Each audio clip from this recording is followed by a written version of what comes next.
Добър ден на всички! Как беше? Това сме ние. Така, не сме се включвали много отдавна, поради ред причини, и това е ясно на всички. Работиме полека, колкото се може. Тук в останалата част здрава. И естествено, благодарение на Seven Cars, които ни предоставиха част от тяхното помещение, за да можем и ние да работиме, докато възстановиме нашата част.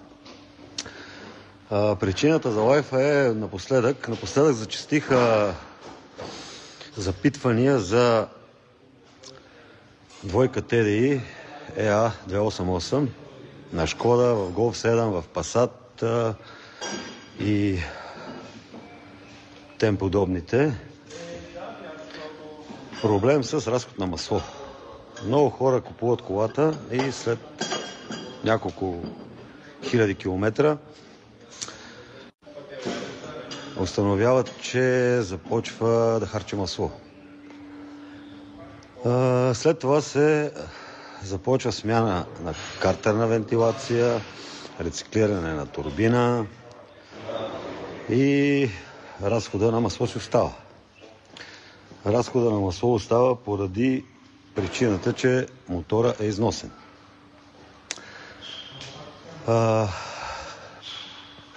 Няма как да се види преди покупка и това е един скрит проблем, нали, който може би някои от хората, които продават автомобилите, не го знаят. Ако са нов внос и са купили с цел препродажба, те не го знаят.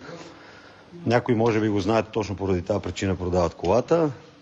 Други казват, да, колата често се запушва DPF-а и поради честата регенерация харчи малко масло, това, онова. Да, обаче, за да се запушва този DPF има причина и при много честото запушване причината е точно харче на масло.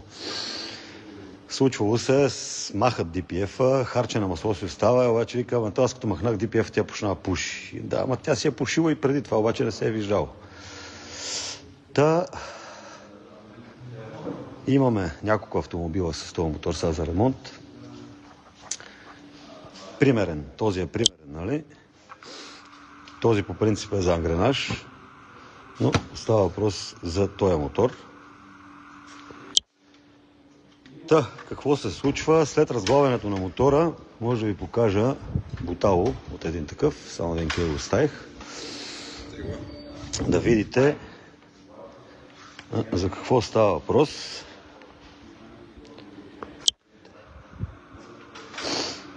Това е буталото, без да е почистено нищо. Вижда се нагара огромния и се вижда масления сегмент в какво състояние. Това с никакви добавки, с никакви картерни вентилации, турбини не може да се поправи. Буталото, блока, от който е изваден това бутало, вече ще е за втори ремонт. Бутала на 0,50. Смятайте колко е износен. Само с сегменти при някой не става. Имаме сме и такива случаи. Пуснали са един хонинг без да махат буталата, хоризонтален. Това за мен си едно дръня на цилиндри. И в този случай се получава обратния ефект, още по-голям харч. Така, говорим за тази генерация, цялата от моторите, из различните им разновидности, няма значение от конските сили, дори и от предишната версия на този мотор го има проблема. Защо се получава? Според мен, защото има някои автомобили, които го няма този проблем. Според мен се получава от още първоначалното обслужване на мотора, когато е гаранционен. Доколкото знам, дилърите сменят масло на 30 000 км, което е абсурдно. Затова първата ми препоръка е на хората, които си купуват нови такива автомобили, вече съвременни, да избягват толкова дългия период за смяна на масло и да си сменят по тяхно желание, да си заплатят, но да искат да им сменят маслото на 10 000 км. Не струва скъпо и си спестявате по-нататъчния живот на колата. Ако не ви интересува, нали, и мислите да карате до 100-150-200 хиляди, може да си сменявате маслото по изисквания на дилъра, но след това колата вече ще има проблеми, както се вижда, нали, сега. И според мен това е причината тези от автомобилите, които не харчат масло, са обслужвани с по-качествени масла и на по-малък интервал. Така мисля аз. Забелязваме и на този мотор също, че са износени и лагерите бялните. Ето ги, не са тропали, вала е в идеално състояние, но лагерите са видимо на края на живота си, което според мен е също от ниско качество на маслото, придружено от смяната на по-чест интервал. Това е на по-рядък интервал, нали?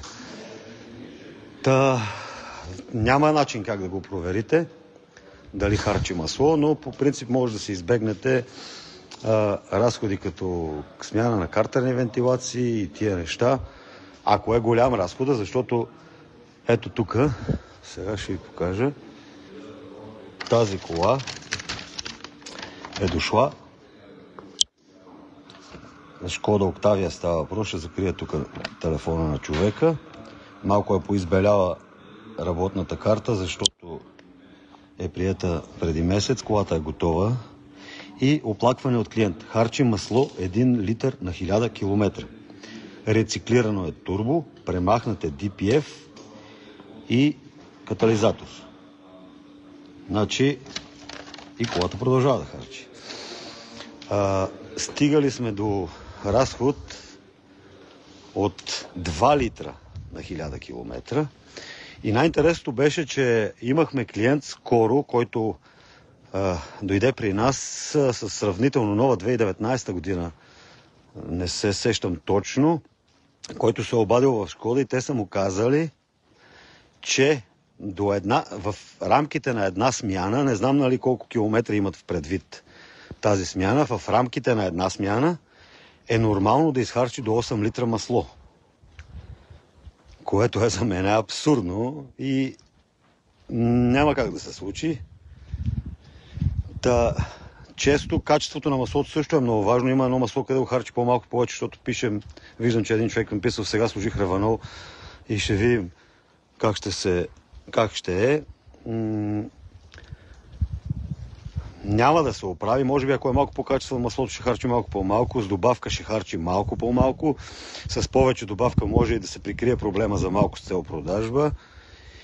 И така.